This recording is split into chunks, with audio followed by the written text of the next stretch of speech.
Alright, what's up everyone? It is Zombies here again, and today we've got the final video in our little three-part series here about which abilities you want to be leveling up first for your different mercenaries. So obviously we only have fighters left, so that's what we're going to be covering today. The first fighter we have here is going to be Blademaster Samuro. If you've played any bit of Mercenaries at all, you've probably seen Samuro, because he is just a really, really good unit, and I believe he's one of the ones you get when you start out, so he's obviously very free-to-play friendly, which is very nice. In terms of his abilities, Samuro is one of these units that I think, honestly, all its abilities are very important. There are a lot of characters where only one or two abilities are usually what you're using in PvP, but when it comes to Samuro, honestly, all three of them are just really good, very versatile. If you did have to prioritize, I think it is probably going to depend on what item you're using. Because if you are using his tier 7, the Sash of Illusion, obviously it's going to be important to get your mirror image leveled up all the way. But if you aren't using that, because I have seen some people use the Burning Blade instead, just because the +2/+2 can be pretty helpful. I've seen kind of an even split of that. So if you're running that instead, probably want to master Double Strike first. But honestly, all the abilities are really important, so I would probably just level them kind of equally. Then when it comes to equipment, it really depends on what you prefer, but definitely his best two are Burning Blade and Sash of Illusion. I think Sash of Illusion is one of those fully leveled tier 4 items, so you don't have to actually spend anything to level it. Could be wrong about that, but I think that's how it works. So probably focus on Burning Blade, because that's just really solid ability, getting those extra stats. And Hone Blade, just kind of do that last when you're really just trying to max them out. Next up on our list here, we have Diablo. So he's another character where if you played like literally any PvP mercenary since release, you have probably ran into a whole heck of a lot of Diablo, because he's just insane. Really, really strong unit. Kind of cool, in my opinion, that they're doing a little crossover there with bringing another character from another Blizzard game into this universe here. And it's kind of fitting because, we already have demons in Hearthstone. So really like that they added him here. And I think it's cool how they did give each of his abilities 6. So you got 666 there, which is kind of thematic for Diablo. His abilities are all really good here, though. In terms of what you want to be leveling first, though, by far and away, I'd say Fire Stomp. Best ability, why a lot of people are running him, just because that AoE ability is just so huge. Definitely in this kind of caster-focused meta. Pair him up with Karen, get it off early, a lot of AoE damage. Really solid. Definitely what I would recommend focusing on first. Then next, probably would do Apocalypse, because that's going to be usually your second most used ability. Being able to guarantee crit damage on it is really nice. And honestly, one of the bigger things about it is just you're not taking damage when you're dealing damage, because it's not like a physical attack. And then I'd probably do Doom Charge last. The slower speed can be relevant sometimes, but I've definitely found this to be the least used ability for Diablo. Doesn't come up nearly as much as the other two. So that's probably the one I'd focus on last in terms of abilities. Then when it comes to his equipment, I think far and away, Black Soulstone is just the best one there is. I really can't overstate just how good of an equipment that is. Gaining 10 health anytime a character dies. Now, the wording on that is super important because, especially if you run into some beast comps or some comps that just like to spawn units, Diablo just wreaks havoc, and he can just stay alive super long because every time something dies, whether it's your stuff, your opponent's stuff, you get 10 health. And that just kind of snowballs really hard, so definitely that's the equipment I recommend putting on him and leveling up first. Then we have Illidan Stormrage. So Illidan, I haven't seen like a whole ton of experimentation with him. I'm still working on getting him like fully maxed out, but I do want to try him in some comps eventually. I do think that with the current pool, I don't know if there's. I think he needs a little bit more synergy before he's really going to be able to kind of thrive more. But looking at his abilities, I do think the most important one is probably Winged Assault, just because I think great way to use Illidan is get some early attack buffs going. That way, if you get one of your outcast attacks off, you can deal more damage with direct attack. I think the reason he's not seeing a whole ton of play right now is because I think you're just seeing less of these direct attacking units, unless they're, I guess Samuro's a popular one, and a few of the protectors do that as well. But for the most part, you don't see a whole ton of melee focused units. And his other abilities, I think you'd probably just want to focus on outcast attack. I'd only level that up a little bit though, like maybe to 2 or 3, because at a certain point, it's really just the death blow that's being leveled up. And while that health can be relevant, I don't think it is so relevant that you need to focus on putting your coins there first, because a lot of the times death blow is just hard to trigger.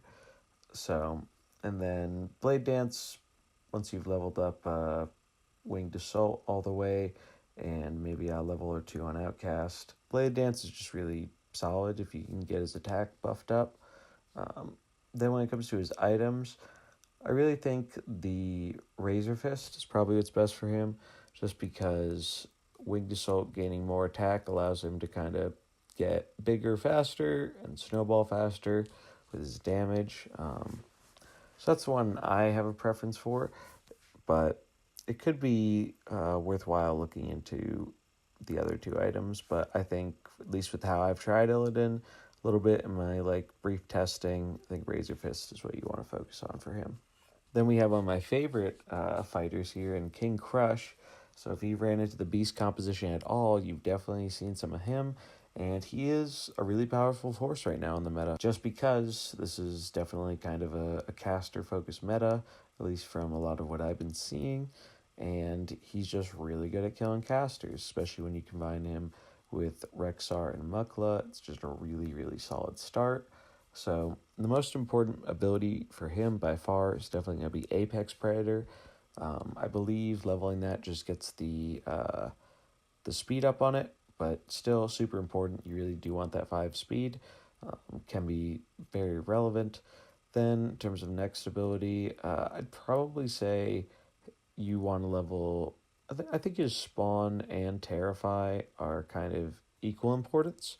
I've used both, but definitely Apex Predator is the ability you're spamming most of the time as him. And you do got to be careful sometimes with spawning extra units, because there are a lot of Diablos running around. Sometimes it could be not beneficial to have super big board out, because that'll proc more of his AoE attacks. So I'd probably focus pretty evenly on these 2. Maybe do Terrify before Devilsaur, but it really depends on your personal preference. When it comes to equipment, though, definitely want that +8 attack from Flaming Claw. It's just clearly the best item for King Krush. The whole point of using him is getting off those quick turn 1 or turn 2 kills, or sometimes double kills, and the passive +8 attack plus the buff you get from Rexxar is really what enables him to do that. So that's what you want to be leveling for him first. Then we have Lady Anacondra. So she sees him play in some nature comps. I think she's actually one of the more underrated mercenaries. She has some rather solid abilities, and her summon can snowball if left alone. So, but usually if you're running Lady Anacondra, you're running her on a nature comp. So I recommend focusing on her nature abilities first. Serpent's Bite is, it's a very okay attack, but I do think it's not the best, just because that second bit of damage is delayed, which I don't really know. I mean, it's not bad, but it's just Mercenaries is very much about getting the kill off sometimes before your opponent can get an attack off, and unfortunately splitting that damage up is kind of negative in accomplishing that. So, but you do still want to level it up for the damage because it is important for it to have a decent damage dealing attack. You want Men Beast just because really the best thing about her is, I think, her healing potential is really good, and her summon's really solid, and you can buff it up with Men Beast. So overall, definitely probably Men Beast first, then level up the actual beast, and then maybe Serpent's Bite, or you kind of go for an even, approach, leveling them all at the same time. It's not really a bad way to do it either. When it comes to her equipment, though, it's kind of tough on this one.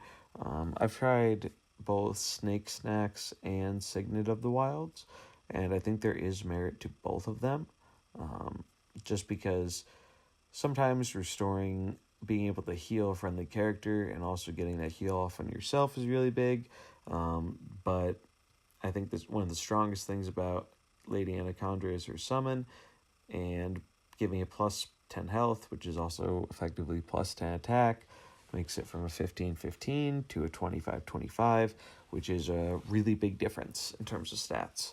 So really depends on a little bit of personal preference there, but I think Snake Snacks might be slightly better, just at least how I've tried Lady Anacondra out. Then we have our first Murloc in Mutanus. So Mutanus has some interesting abilities. I haven't played a whole ton of Murlocs just because it hasn't been super appealing to me yet. I don't feel like there's a whole ton of synergy there, but I'll try him out eventually more. But in terms of his abilities, I do think what you want to be doing first is probably his Scaly Taunt ability.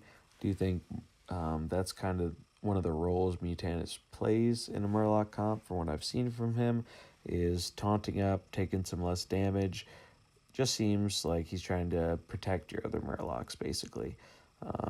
Devour is kind of an interesting ability, but it's kind of weird because it's one of those ones where when you level it, the lower levels give you a fixed amount of stats. So when you eat a Murloc, you gain, I don't know, +5/+5 or +10/+10 or whatever the number is.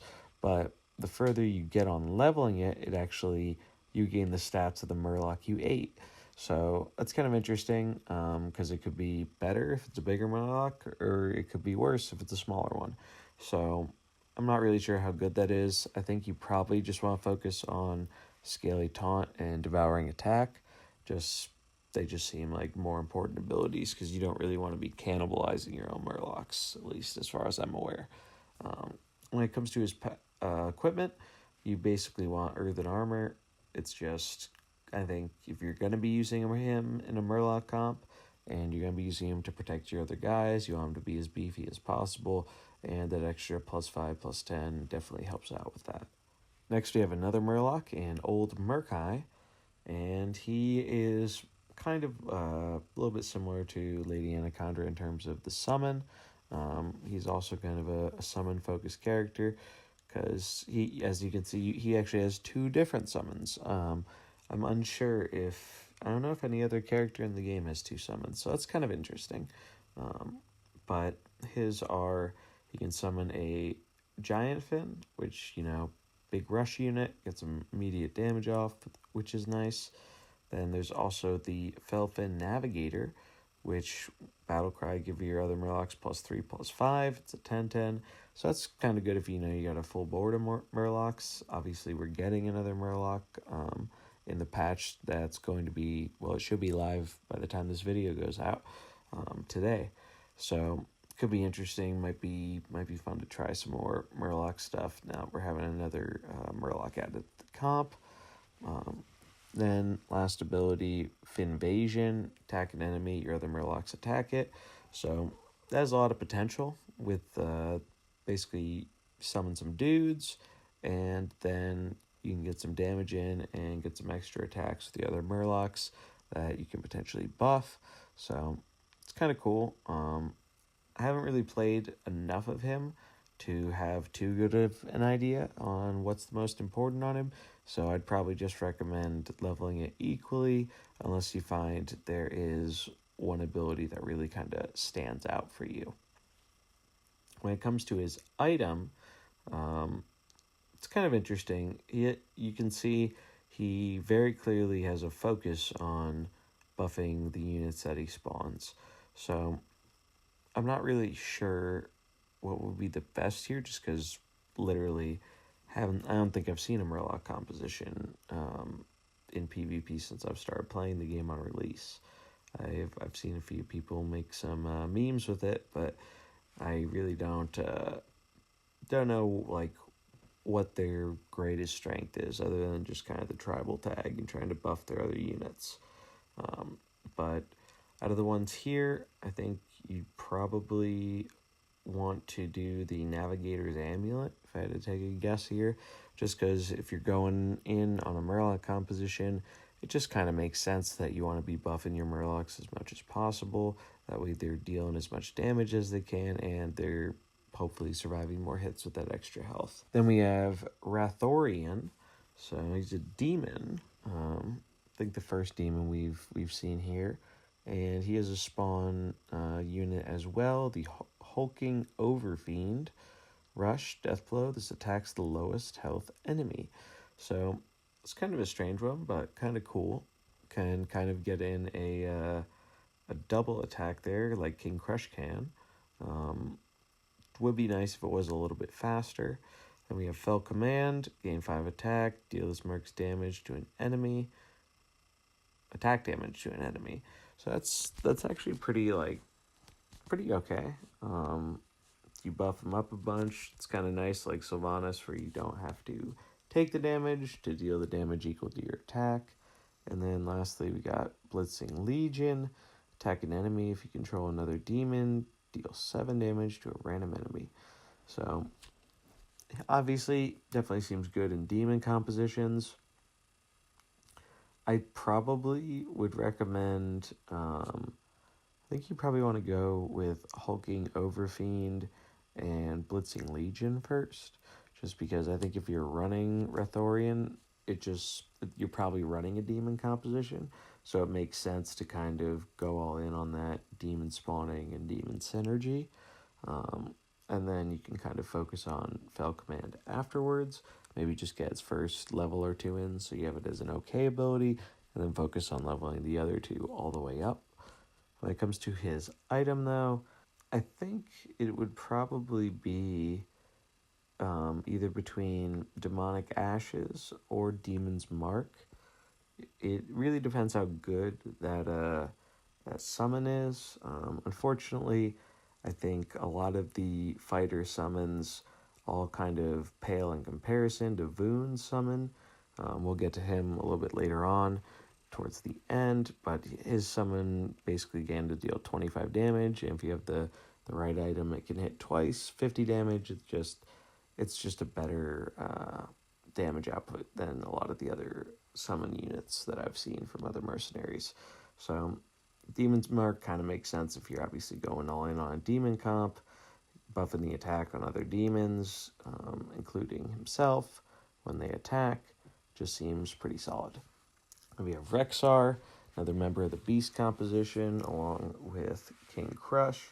So with Rexxar, the most important ability on him that you want to be leveling first is definitely Kill Command, because you do want to be getting that off as soon as possible. It's just really solid damage. You have a beast out, so you know you're going to be getting that extra damage. Then I think it's kind of close between Explosive Shot and Animal Companion. I know a lot of people really recommend doing Explosive Shot first, and Explosive Shot is a really good ability, but I think it is also important to level Animal Companion, because sometimes the extra stats on the beast that you summon can be really relevant, can be very clutch, and especially when you're combining that with Rexxar's Mama Bear Claws to get that passive buff anyway. So I think you want to go Kill Command first, and then maybe do Explosive Shot and Animal Companion evenly, or go for Explosive first and then worry about Animal Companion. And equipment, no contest. Mama Bear Claws is just by far the best, just because Rexxar, when he sees play, traditionally it's been in beast comps, and getting +4/+4 on all your beasts is just insane.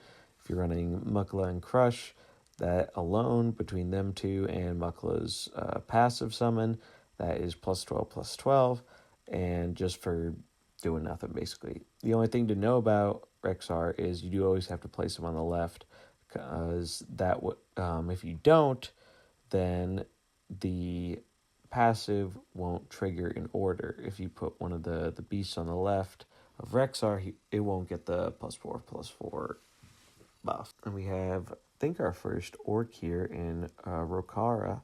So I've seen her once or twice in an orc focused comp. She actually seems pretty decent. I'm still leveling mine, so it's hard to say with certainty what her most important abilities are. But obviously, if you are running her, you're probably running her in an orc composition, and clearly her abilities are very focused around that kind of build. Offensive Rally is really good. Just +5/+10 is a lot of stats, and 2 speed is just like really insane. I've seen this kind of get out of control with Garrosh, who already has, nice ability to kind of give him taunt and buff up his health. So combining those two can be very dangerous. Then Tribal Warfare. Attack an enemy. If you control another orc, gain +5 attack first. It's just a good basic attack. Her other abilities are on cooldown, so if you do start with her, that is going to be your only option. So I think it is important to level that, at least if you're planning on using her in an orc comp, because I believe it buffs, I don't know if it buffs the speed or not, but I'm pretty sure it does buff the attack granted to other orcs. So it kind of depends on what you're running her in. And then Orc Onslaught, deal 12 damage, repeat for each other orc you control. I don't know if I've seen this ability used. It's definitely not a bad ability, but I think her other ones just synergize so well with orcs, in terms of you kind of want to be buffing your other orcs rather than just dealing a little bit of extra damage because you have an orc. At least that's kind of what I've seen. When it comes to her item, honestly, it's kind of tough to say. I do really like all 3 of the items here.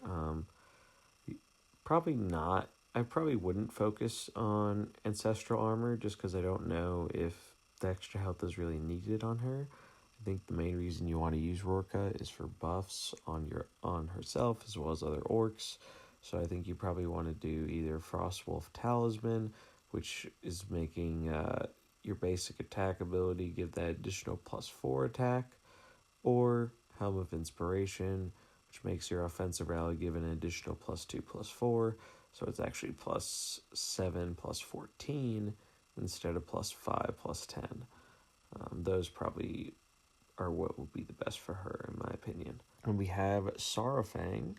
So he's another orc unit, and as you can see, he very clearly has some orc synergy. I think his most important ability is going to be Mobilizing Strike, just because getting that max buff to your orcs that are damaged is really important. Obviously, orcs care a lot about buffing themselves and their other orcs on the field, so that's a good way to be able to do that. Next, probably would focus on Whirlwind, just because AoEs are really good, 3 speed is really nice, and that 1 damage to all your characters is guaranteeing that if they're orcs, you're going to get that damage and health buff off on them when you Mobilizing Strike. His summon's really not too bad either, but there are better summons out there, so I wouldn't focus on that too much, because I think you're going to be using him more for his other 2 abilities. When it comes to equipment, I do think the best one has to be either the Serrated Shield or Serenite Stompers. Passive +5/+12 is nothing to sneeze at. That is a pretty substantial buff. Definitely makes him a bit tankier and hard to get rid of, which is kind of what you want for the orcs. But at the same time, mobilizing strike is also really good for buffing all your units. So that could be worth considering too, because if that snowballs, you get that off 2 or 3 times. That's already like as good or better than the passive you got on Serrated Shield, and it could be given to all your guys instead of one of your guys. So really depends what you see, but I think one of those two is definitely what you want to focus on for item leveling first. Then we have Scabbs Cutterbutter. Scabbs he's an interesting character. I feel like right now he's not seeing very much play at all, just because I don't think his abilities really shine well in the current meta. He's not doing anything super inherently overpowered or broken, but I don't think he's bad, but he's just not like the best. But in terms of his abilities, I think really the best one on Scabbs is probably going to be Wicked Stab 5, where you can choose to deal 10, 15, or 20 damage, and depending on what you choose, determines the speed of that attack. Kind of interesting. I kind of like the design like that. So I'd probably make that priority 1, and then the second one is going to be his basic attack, attack an enemy, combo, deal 10 damage to it as well. Really not that great, but it's okay. So I'd probably focus on that next, because his last ability, attack an enemy, then gain stealth, I think is very underwhelming and isn't relevant a whole lot, because he's not really that threatening of a unit to begin with, so I don't think he's going to be targeted to the point where you need to worry about giving him stealth. When it comes to his equipment, I think buffing Wicked Stab with Paring Knife is probably the best way to go, just because I think that's his strongest potential ability, but I don't really expect Scabbs to be seeing a whole lot of play, so I wouldn't worry about him too much unless you really, really want to play with him. Then next up, we have another popular fighter here, Slyvanas Windrunner. So you see Slyvanas on a fair amount of shadow teams, or sometimes you just see her as one of the bench mercenaries, because she plays much stronger off the bench than she does if you were to initially lead with her. The whole reason for that is her Reclaimed Souls ability. So Reclaimed Souls gain +5 attack for each friendly character that died this game. So that's kind of why Slyvanas is really good, is because using that ability, you bring her in after a few of your mercs have died, buff her attack up real big, and you combine that with dealing damage equal to her attack, and when she dies, deal damage equal to her attack to all your opponent's enemies units. So that's fantastic when it's fully maxed out. That's Death Volley. So that's basically the main reason you want to run Slyvanas. So in terms of what you want to prioritize, definitely going to be Reclaimed Souls as well as your Banshee Bolt. Those are just two best abilities on her for how she's used in PvP. Usually you don't see For the Queen being that relevant. May have come up like once or twice, but most of the time you're going to be using Reclaimed Souls when you get her off the bench, and then either following up with some Banshee Bolts, or if she dies, getting that Death Volley off. So obviously that is the equipment you want to use on her, is going to be her Death Volley. It's one you want to focus on. There could be merit to passive +5 attack with Mournblade, but from what I've seen, the Death Rattle just is a much bigger impact, so that's probably what I'd end up recommending focusing on for her first. Then we have another meta all-star in Tavish Stormpike. Tavish has been showing up a ton, and that's just because his abilities are really, really good. Like, he is one of the protectors, or not protectors, he's one of the fighters that has kind of a different and interesting play style. And I really like the mind games involved in his abilities, because 2 of his abilities are traps, so they don't only trigger the next time he takes damage. And now normally that they're only there for that turn and then they go away. but one of his items, the rigged wiring, makes your traps last until they're triggered, which is crazy because you can actually stack traps. So if you have an explosive trap active, Tavish doesn't get attacked, turn goes by, the next turn after, still hasn't been attacked, you go explosive trap again, and then when he finally gets hit, he's going to trigger 2 explosives or 2 bears, so on and so forth. So really insane. I do think explosive trap is probably the priority you want to be going here, because just we are in a caster heavy meta, and it just is that AoE super effective on them, really helpful, really good, especially against characters like Varden that kind of have to do AoE with most of their attacks. Second ability I'd prioritize is going to be Aim Shot, just because this is kind of one of the things that makes Tavish awesome, is the mind games. Deal 10 damage. If this Merc has not been damaged this turn, deal 20 instead. So that's a lot of damage, especially on a caster. If he doesn't get hit, gets an attack off, that's 40 damage. So that's nothing to sneeze at. And then lastly, Bear Trap. Bear Trap's good. I think it is the weakest of his abilities, but it's by no means a bad ability. And you do want to level it up because sometimes the extra summon can be relevant, especially if he dies, and it's still sticking around, or it can protect him and your other units. Equipment, no contest, rigged wiring. It's just, honestly, if this passive didn't even give the plus 10 health, I would still run it, just because the traps lasting until they're triggered is such an insane upgrade that makes Tavish kind of makes him from fringe playable into incredibly playable. And the fact that he gets an additional 10 health on top of it just makes it, no question, easiest decision on what to run on him. So that's what you want to focus on first. And we have Tirion Fordring. So Tirion I feel like Tirion was seeing a bit more play on initial release, and he's kind of fallen off a little bit. But I don't think he is a bad character, and I do think if there is ever a strong human composition, like heavy humans, probably going to have Tirion in it, just because some of his abilities are really good in terms of keeping your characters alive and kind of dealing with an opponent's character that's snowballing. The ability you probably want to focus on first, I would say Judgment of Humility is probably what I'd recommend first, just because only one cooldown and very fast speed, and it's just great for neutering an opponent's unit for the turn. Setting the attack to 1 is really relevant on some of these bigger fighters like Samuro, especially if they buff themselves up, and it can allow you to kind of get that damage off while kind of neutering them for a turn, so that hopefully you can either kill them that turn or sweep them up in the beginning of the next turn. So I really like it for that.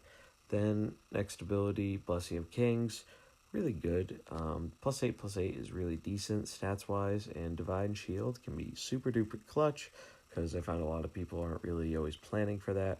So taking someone off guard with that Divine Shield bonus can be really nice, keeping your Merc alive for longer.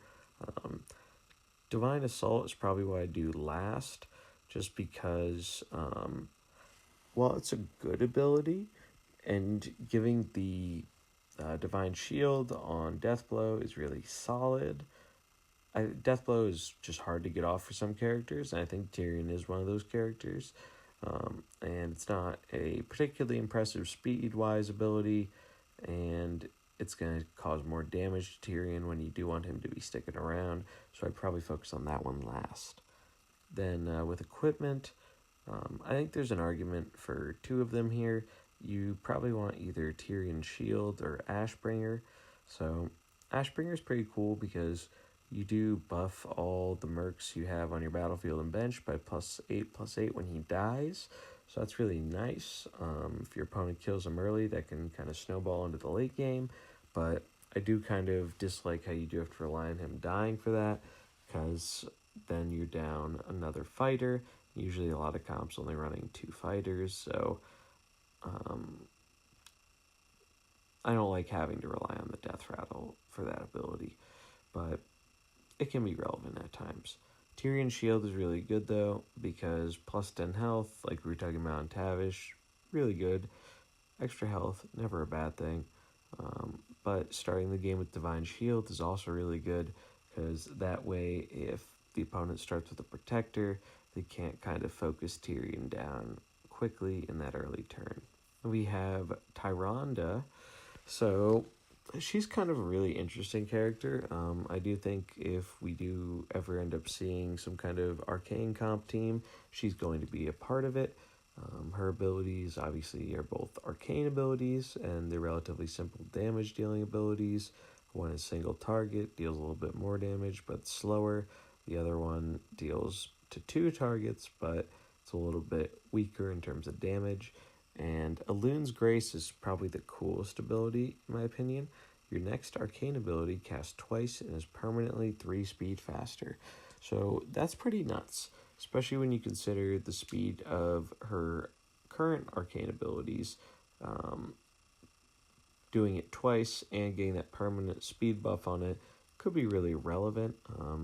And that's also relevant with one of her items, Band of the Wilds, because it also affects nature abilities. So you can she could be interesting in a nature comp, because doubling a nature ability and permanently increasing its speed seems like it could have a lot of potential to snowball if you're running a nature focused composition.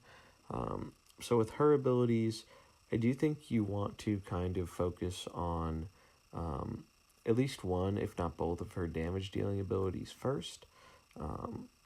Obviously, Illidan's Grace is great, but if you're not running in like an arcane focused comp, or you're not running with that item, you might not be using it quite as much.